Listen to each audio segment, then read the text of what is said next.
Just under 6 months. Right. So 6 months, 1,800 members, right?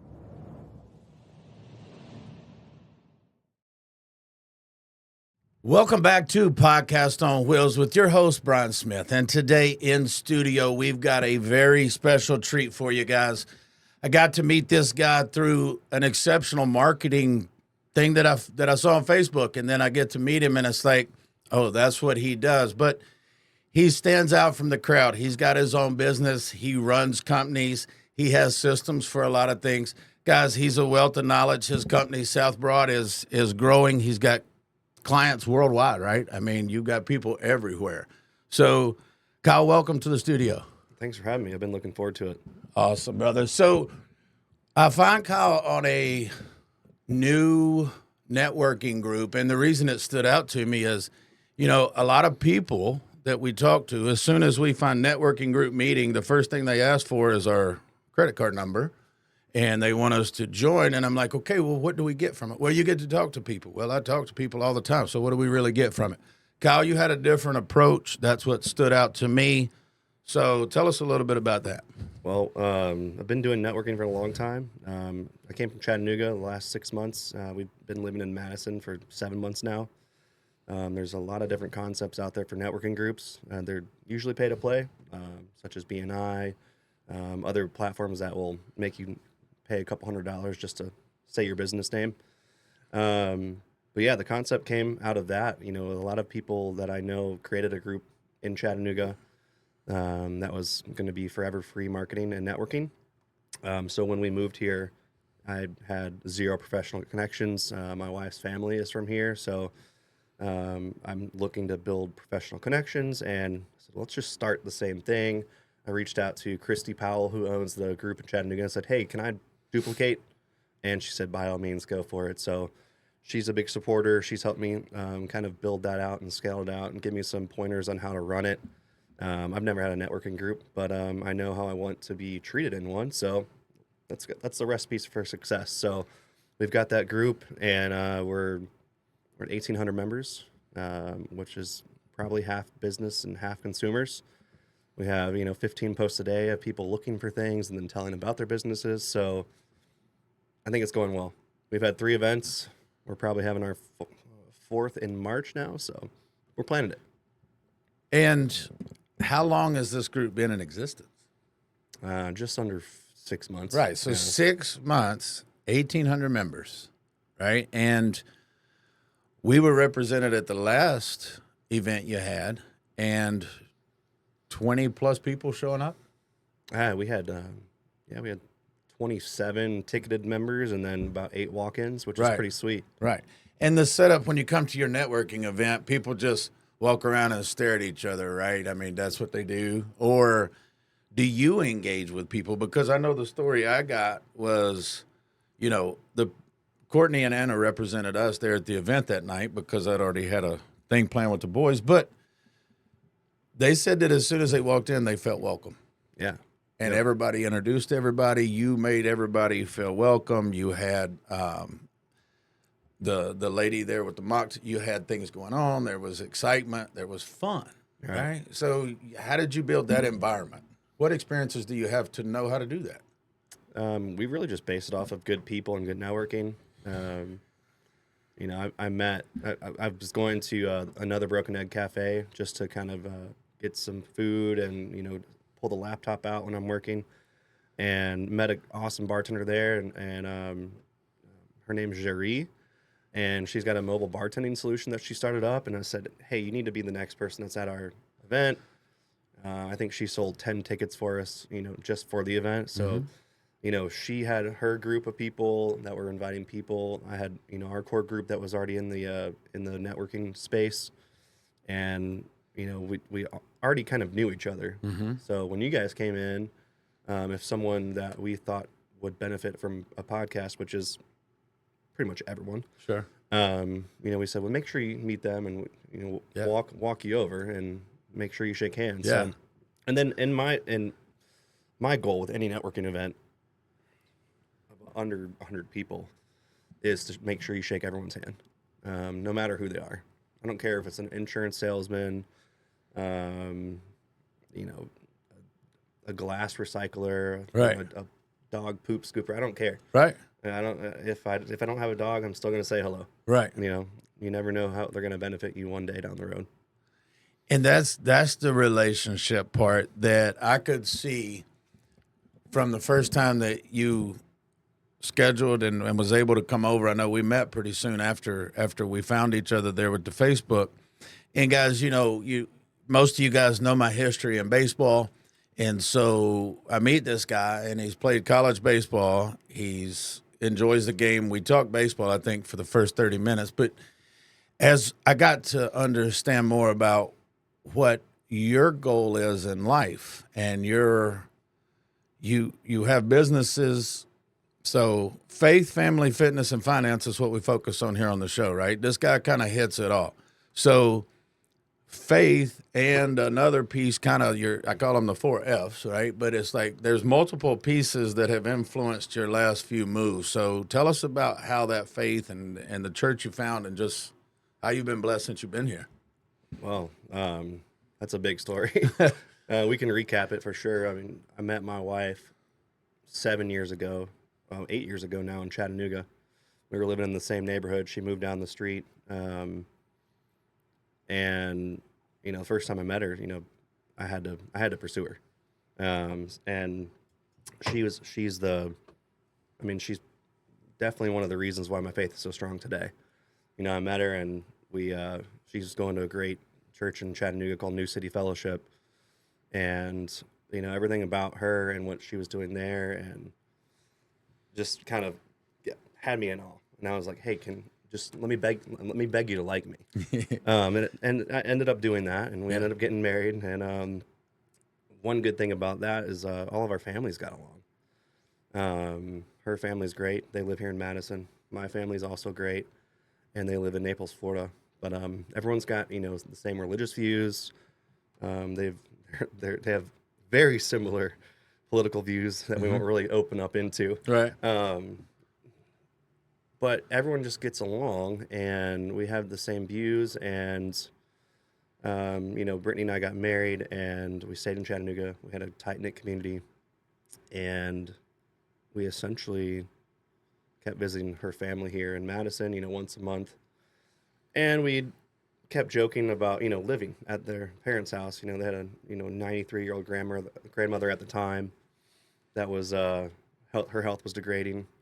And we ended up finding out that we were pregnant. And, we had our little Kai. He's now 3.5 years old.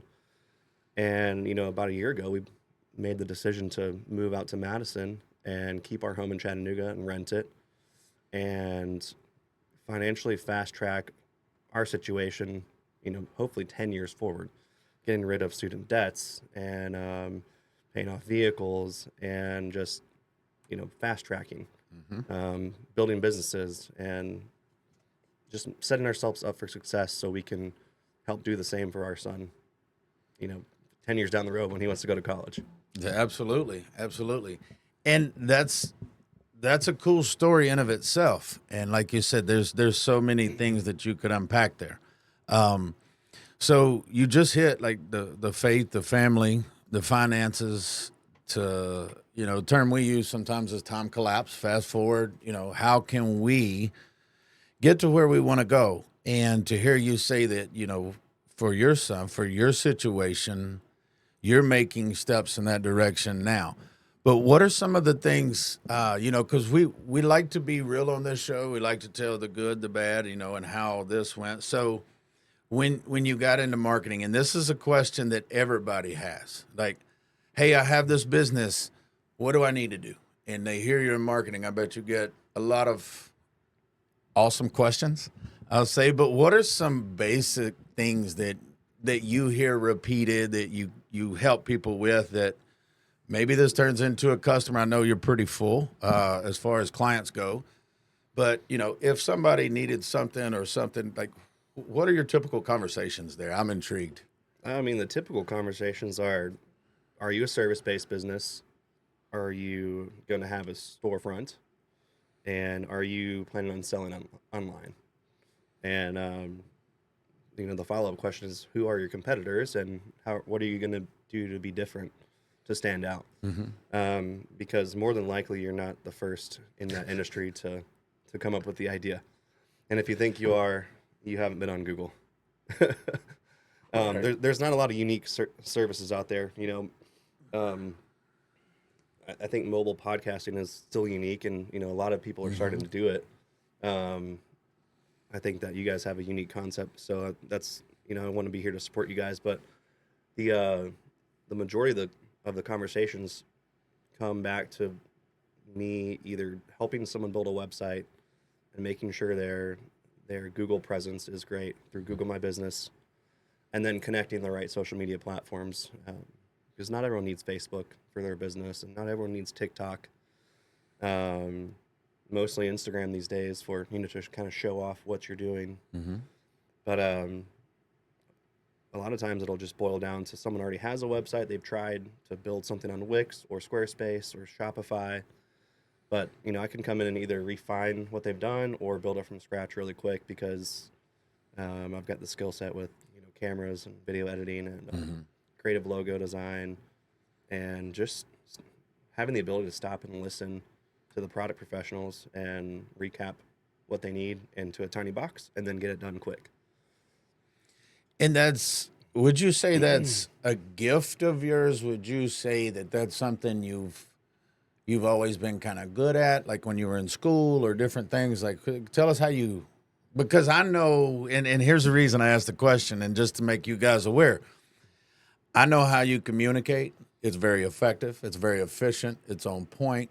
And like even today when you showed up, I'm like, hey, I'm grabbing a cup of coffee. And you're like, no, you said 11. I'm here. Like it's boom, I'm here. So where did that come from? Because I appreciate that. I think the blend of education rooted in IT and technology really helps fast track someone with a creative mindset. I went to Tennessee Temple University in Chattanooga and studied information technology and studying database engineering. So, kind of understand the back end of websites and how to do SQL programming and use tools to make information flow back and forth effectively. So, one of my first jobs out of college was network engineering and watching databases and watching servers.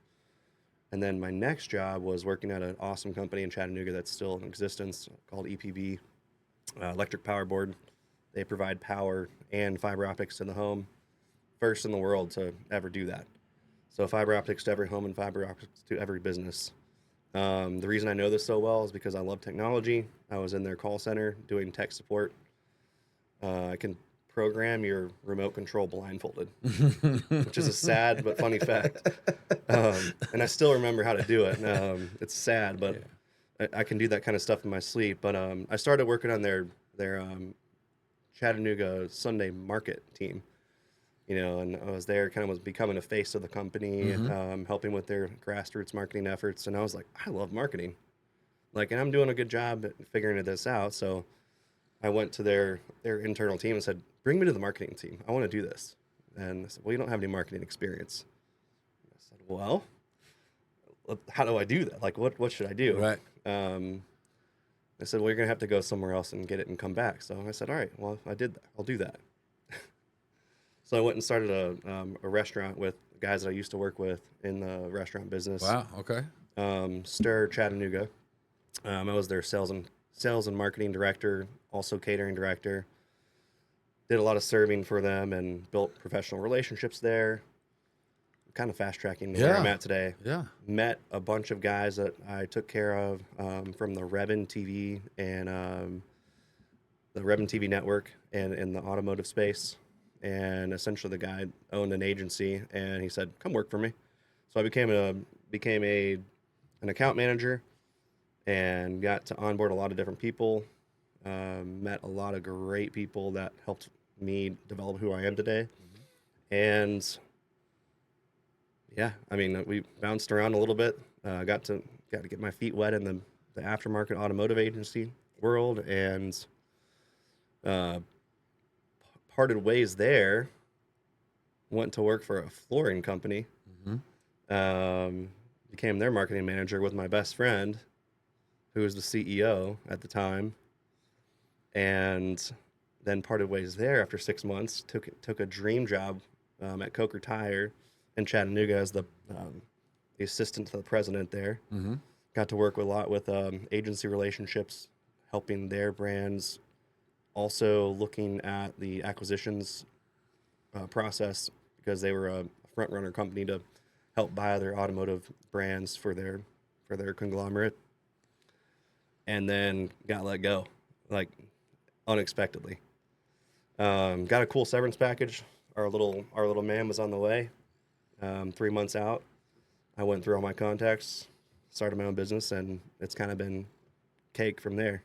Man, I mean, it's been hard, but Sure. we got to get good relationships under my belt.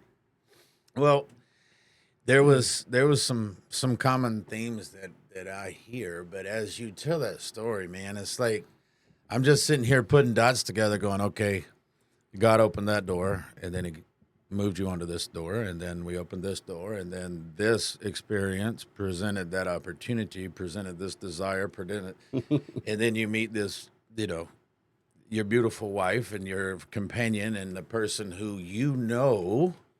is who you're supposed to be with. Because let me just interrupt the show for a second. And wives, your job is to make us to the potential you see us, because we're not going to get there without you. Okay? Thank you for that. But, that's part of everything I hear you say, Kyle. It's like, hey, I like this. It aligns with God's plan for my life. This is where I'm going. Let's take that step. And to have the confidence and wherewithal to go from, hey, I want to be a part of a marketing team. We'll go get the experience and come back. A lot of people, oh, no, I'm not going to leave, because what if you don't let me back? What, I'm going to lose this crappy car and this terrible apartment that I can't afford already, and I hate my life, and I'm not going to take that chance. So, bro, that's awesome to hear, because now my life crumbled at that point. I was actually married at the time, and it crumbled everything. Yeah. And then you've got a kid on the way, and they go, hey, see you. And your biggest blessings, as I heard somebody say recently, sometimes, when they talk to people, they look back at the biggest blessings come from the hardest times, right? Oh, yeah. And you've had that faith and that foundation and that structure, and then a wife and a church and a group, but you're also out there making this other group better, right, and the right way. Yeah. And, let's be real. Not everybody who starts a networking group is there to start the networking group. They're there to get paid. They're there to put on events and try to do a certain thing. But when you're doing things for the right reasons, you meet the right people. Yeah. And the lady that's providing mocktails, another broken egg, happens to be one of our favorite brunch spots. It's pretty awesome. It's amazing. And their gluten-free menu for Courtney is superb. Their marketing's great too. It is. Yeah. It is. Dr. Buckner did a good job with that one. So we met her when she was establishing that mocktail service thing. Yeah. And we're sitting there and we're engaged and talking. And so, you know how cool it is to be in a community where I go over here and I hear about this person starting the business. Now I hear about them bringing people to your networking event and that relationship, and then the manager that came that night. And it's like, okay. So Kyle's with these people. I know these people. They know me. This is God. Thank you. Right? I mean, it's laying it out. So this is where we get to, like, let's learn about your business side, your systems. You've told us a little bit about how you would question and come up with a plan for somebody, but you were telling me before we got started some stuff. And guys, this is where you tech people stay in tune. People at my level, just act like you know what he's talking about. But take us through some systems, or maybe you talked about percentages and businesses. I'll grasp it as you teach me, but tell us a little bit about what you have built and what you understand and kind of how you help people. Well, I think the number one thing is I don't ever want to be bored. I've learned that by working for 10 companies in the past 15 to 20 years. Right. That doing the same thing every day can be good as long as you've got variety, but it can also just kill you. And I don't know if it's a specific, brain type, but I can't be stuck doing the same thing every day. Um, Advertising and marketing and video production and graphic design is something that have always loved. I've always kind of had a good knack for photography, um, and got to take a lot of cool pictures at a lot of these automotive events, and I still do. But I'm trying to figure out the best way to go about this because I try to keep that skill set so wide. Yeah. But it really again, like it was based in IT, so I've never been afraid to pick up a new tool, like a digital tool or a creative tool, and figure out how to learn. And also like just knowing how to use technology, like coming from a technology era, YouTube and Facebook and Instagram are sometimes just as good as opening up a self-help book, or a book on a book for dummies on how to do something. I learn something new every couple hours. Yeah. Or if I need to know how to do something like remove a background off of a video that is ridiculous, I can find how to do that on YouTube in less than 5 minutes. Yeah. So being able to use technology to achieve your goals is something that I feel like I'm good at. But as far as it backs up to keeping the business kind of flowing, again, like I'm not afraid to pick up a new tool, or I'm not afraid to go, spend 3,000 or 4,000 on a brand new set of camera gear and stabilizers and audio and lighting, just because I know that good video matters for the business. It's going to pay itself back in just a few months. But doing good work and making sure you don't outsource more than 25% of your work is a great business model in the marketing agency world. I call myself an agency because I am an agency.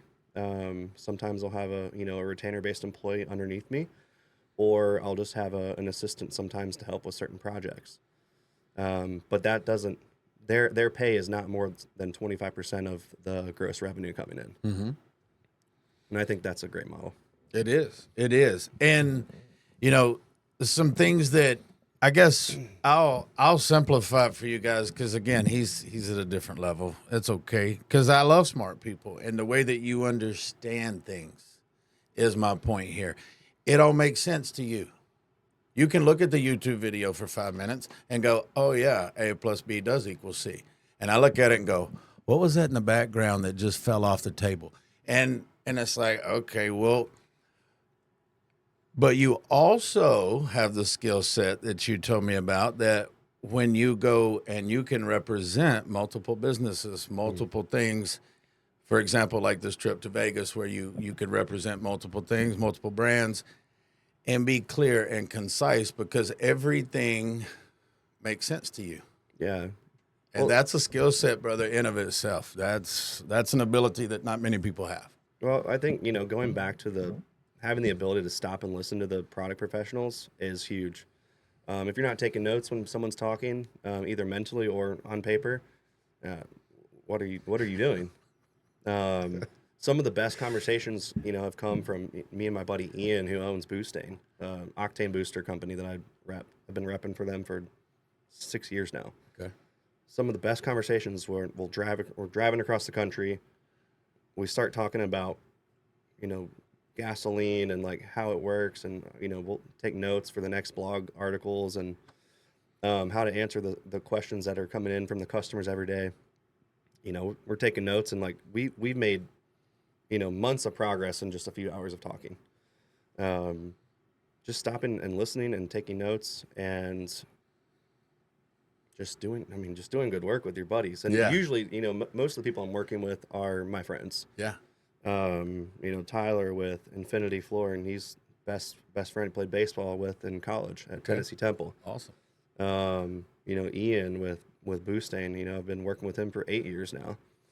And trying to think.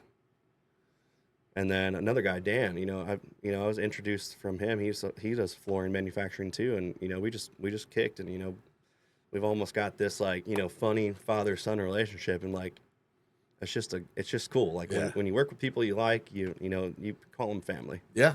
And that's a luxury that you have afforded yourself by going through the last 15 different jobs or however, different roles. And it's like, you stay true to yourself. And that's what I want when somebody goes back and watches this show and they see this is the cool part about, having the podcast. We're going to do this show. And then next year, where's Kyle at? And how has the relationships that you've built bettered everybody around you? Right.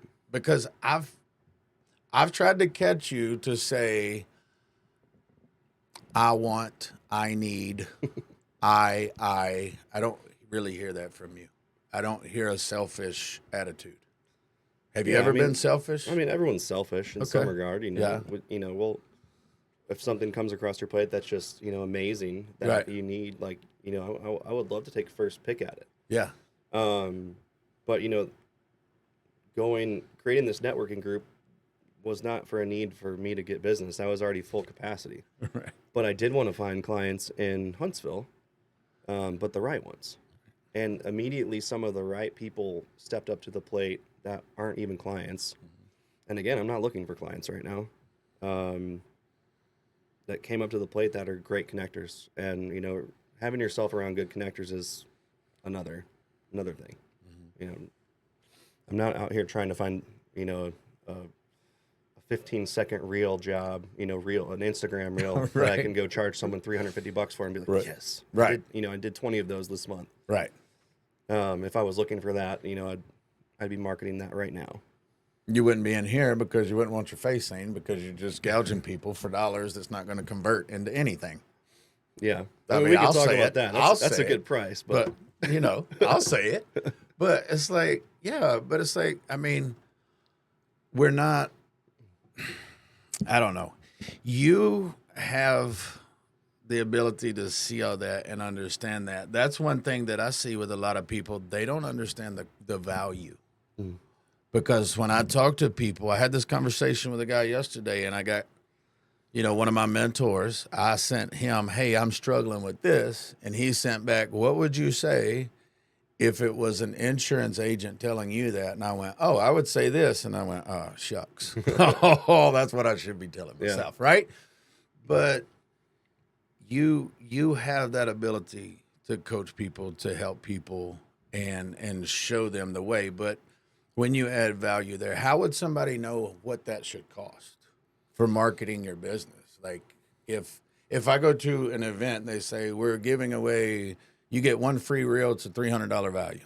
Okay. And then, we get a lot of messages on our Instagram. Thank you for each of them, just not the ones that say you're going to make this show better, because for $20 a show, I don't think you're going to do a good job.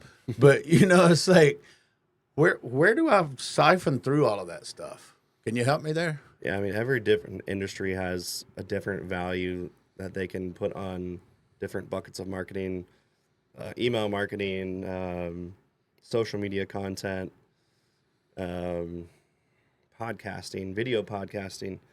But hiring the right person to come in and figure out where you're supposed to spend the amount of money in those buckets is usually the best part.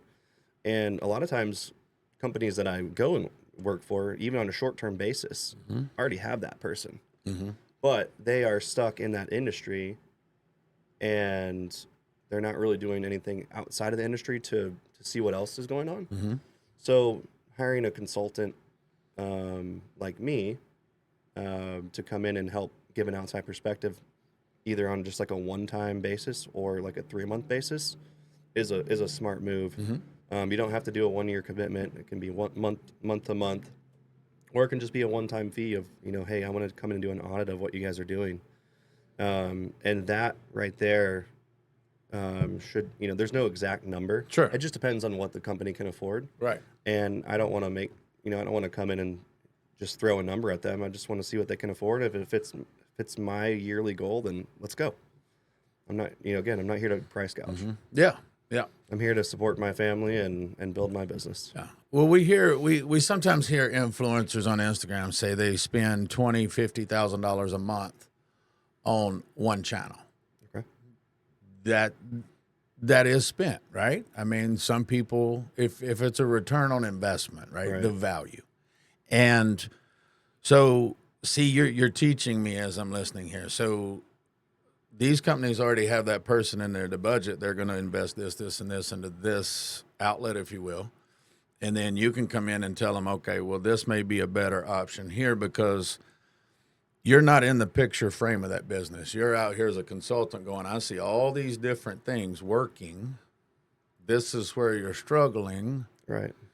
And you've just got that experience of countless times and data. And I'm sure how do you keep up with that? Because I can look at my Instagram and see, let's say I had X amount of views, and then 10% of those people commented or made a, like, did I not engage with that person? Right. Or are they just like, how do I get them to stop? I mean, that's a tough one. You've heard of the term called the hook. Yeah. Right. Yeah. And you've got to have a hook on each video. Right. Or, and sometimes I struggled, having a hook in videos, but sometimes you don't need one. It's more of a, you want your, to show off the video that you just did and, the Vegas recap of like the show for the client. Yeah. Go into that recap. Tell us about that video. I mean, if you want to stop someone on your comments, on the comments, and then get them to your website, then you definitely have to have a hook. Yeah. You have to stop them dead in their tracks in 2 seconds to get their attention, and then they will have to watch the whole video. And then if you're a business, you have to spend money on that reel to have the link on there, become meta verified, and allow yourself to have a link just to even hope that they'll click and want to buy your product. Right.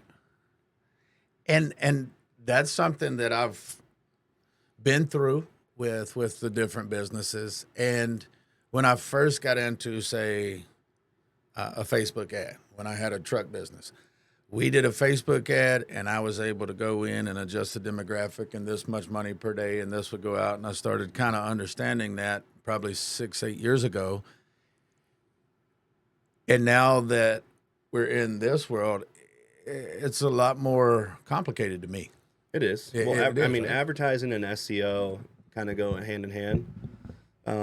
With Boostain, we outsource a company that does the advertising on Google. Okay. And also does the SEO with blog posting, and then shows our rankings against our competitors.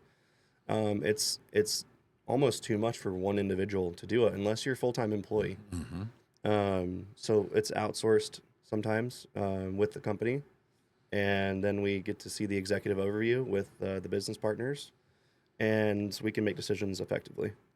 Cool. And again, guys, sometimes on this show, I get a little selfish. So I feel like if I'm dealing, got these questions, other people are going to have them too. Sure. And why not take the expert's advice while we got the expert here? I can only hope I have an answer. Well, you've answered all of my questions very thoroughly.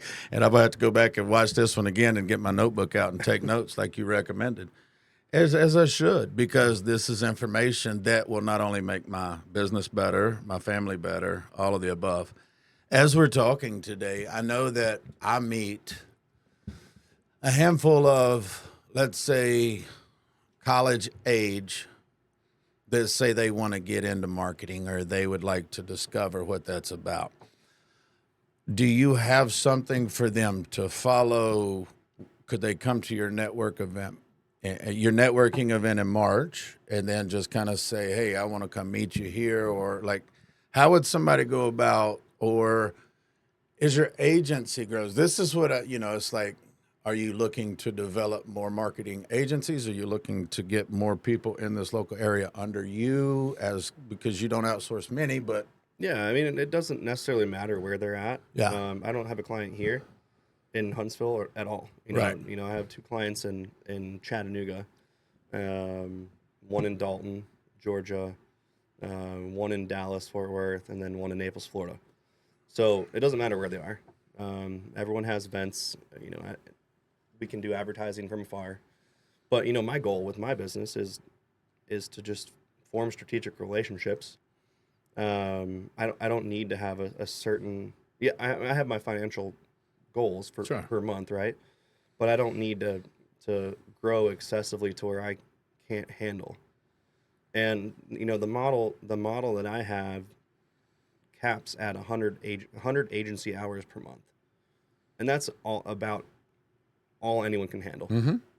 And the whole 25% outsourced hours, or 25% of the outsourced dollars going out to freelancers and SEO groups,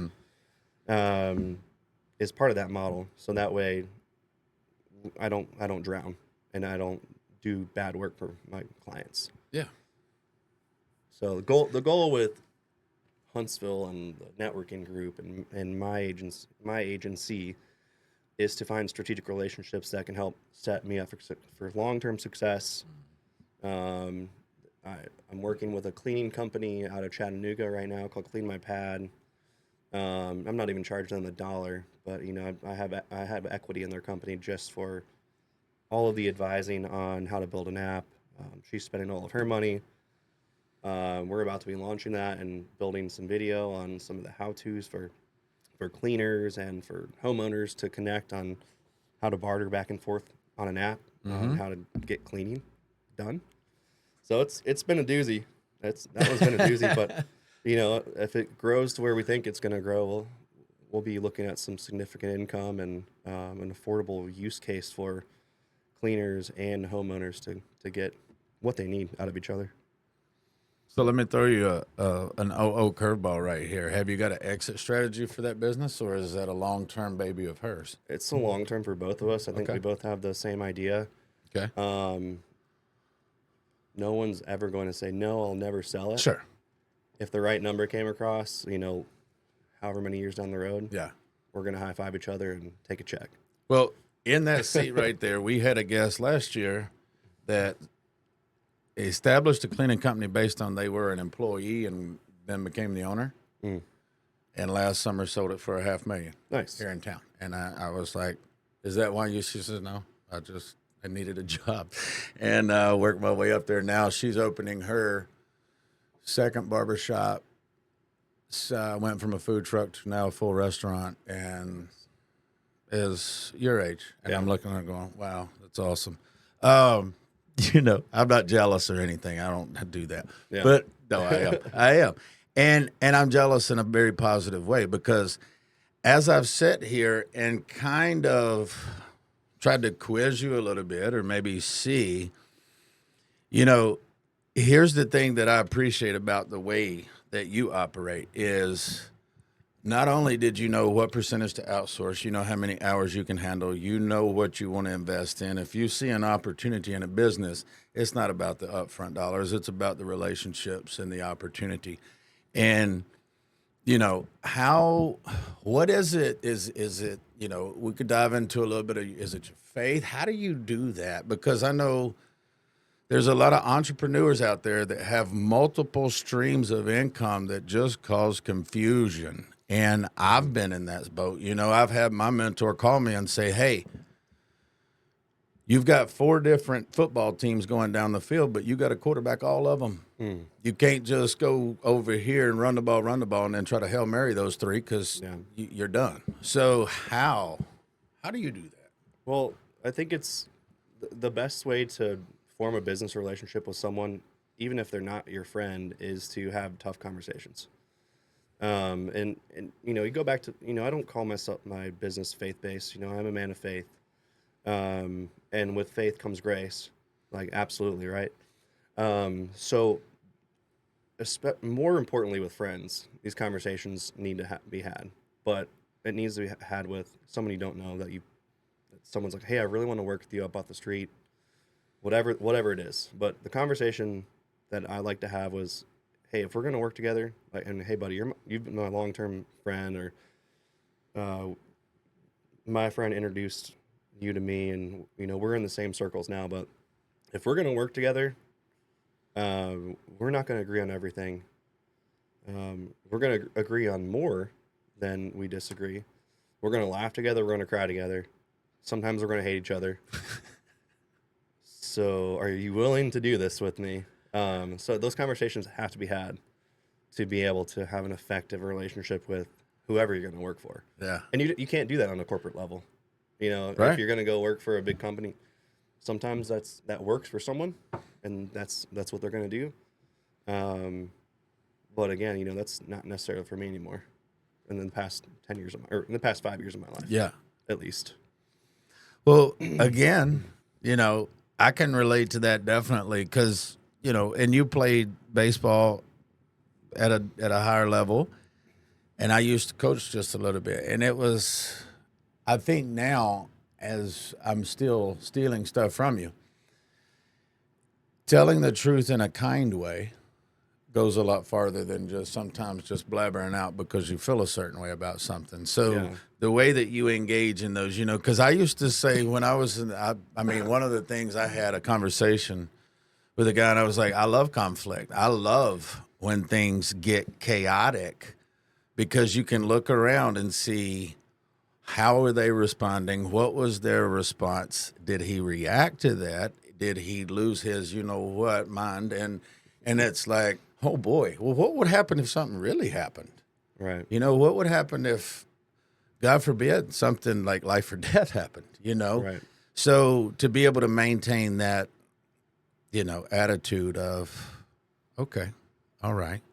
And you say, your faith plays a part in that. But tell us a little bit about your faith as far as you on a personal level. Yeah. I mean, I was raised in Presbyterian church and Baptist church as a kid. Grew up as my parents were in the choir. Both were in the choir. Yeah. I was, I think, the only boy in youth choir for like 3 years. Cool. Had that little high voice and Yeah. made fun, made fun of all the other boys. Anyway, heavily involved in youth group, going to youth trips, loved that kind of stuff. Came to faith as a young child. Did the baptism thing. Graduated high school. Really heavily involved in the church in Naples, Florida. Wasn't really strong in my faith, especially even going to a Christian college and as a kind of an 18-year-old rebellious kid ready to go to the world on his own. Yeah. But a lot of those good structures in place from my parents and from the schools that I went to, having to go to chapel every Tuesday, Thursday, going to church on Sundays, having a curfew, was probably a really good thing for me. I broke a lot of the rules. But God kept me in check and kept me in bounds. My faith, is strengthening every day. Sometimes I'm not doing the best that I should to strengthen my faith. But man, I'm fast tracking all the way to us moving to Madison. And again, I can go back to my wife, helping strengthen my faith, and she's a gem with that. But finding the brook in Huntsville, immediately had Brittany and I engaged.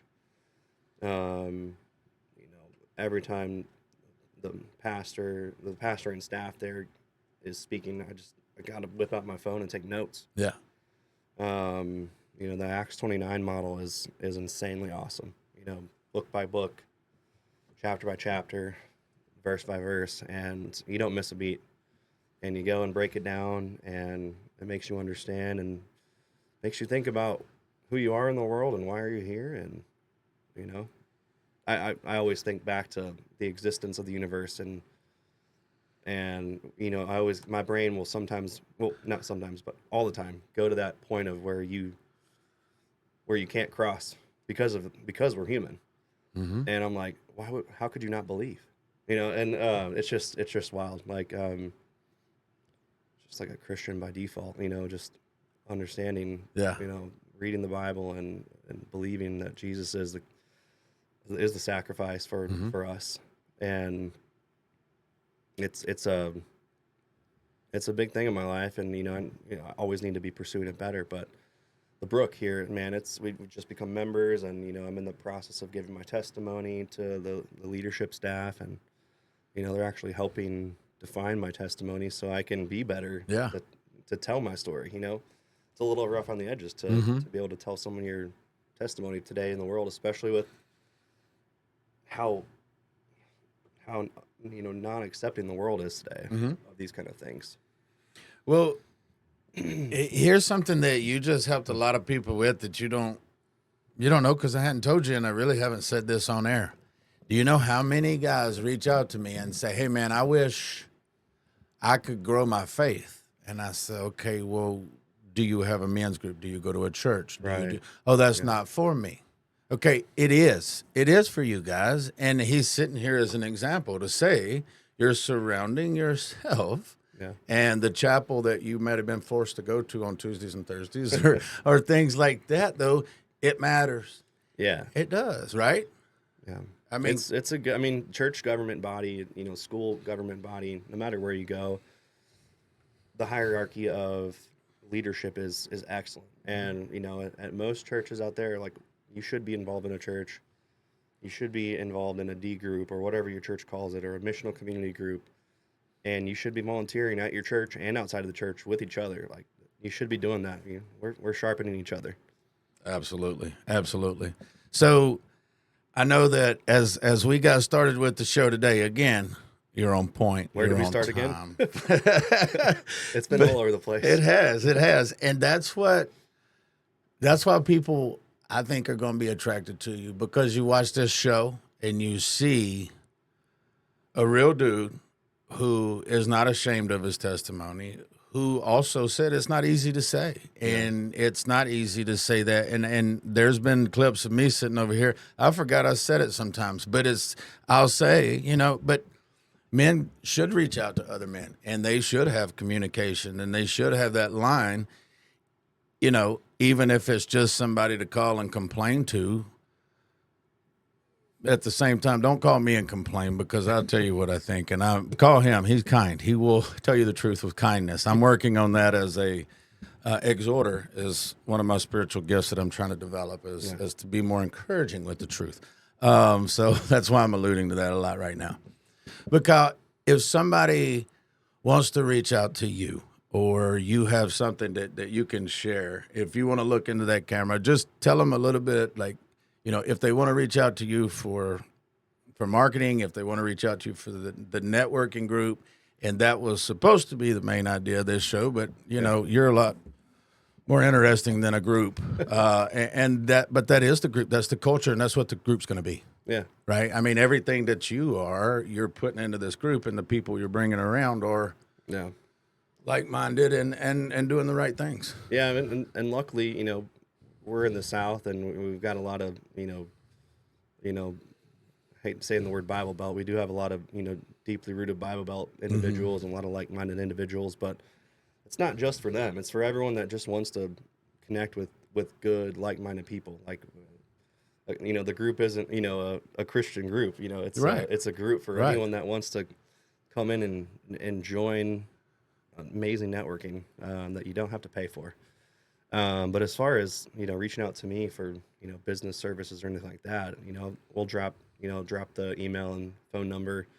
I only have one phone number. It's the personal cell number. We'll drop it in the comments. Okay. For you guys. Yep. And, you want free advice, that's great.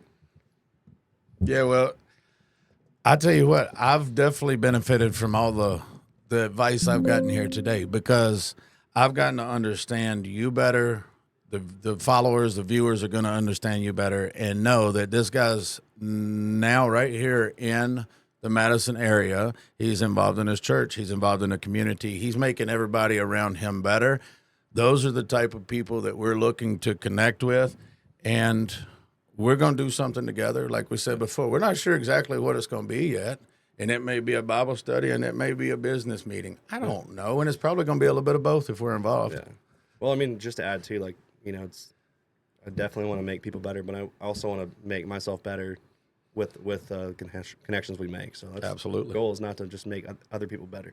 Yeah, well, thank you for reminding me that, because I get reminded of that often, that I got to work on myself more. But Kyle, thank you so much for being here today. I know you got another meeting to get to. So as we sign off here, tell us one thing that not many people know about you that you do. that I do. that you enjoy doing, maybe a hobby? Maybe is there a musical instrument? Do you still sing at the top of your lungs because you still reach that high pitch? What's something you do? I've heard some cool stories here. Oh man, What's a show you like? What's something you do? I wouldn't say too. Oh, I cook. I do all of the cooking at the house. Okay. I meal plan. I do most of the grocery shopping, and I'm just the house chef. I think you just made a lot of the Yeah. women jealous because they're like, wait, he's bragging on his wife and he's doing all this and cooking? And cooking? It stinks when I go to town because everyone is like, "Oh, we miss you," but I am going out of town for work. But I'm also finding new things to cook when I get home. Awesome. So all will be well when he returns to make the new dishes, right? Absolutely. All right. Again, thanks for being here today, brother. Yeah, it's been great. Thank you. Awesome. Thank you guys for watching Podcast on Wheels.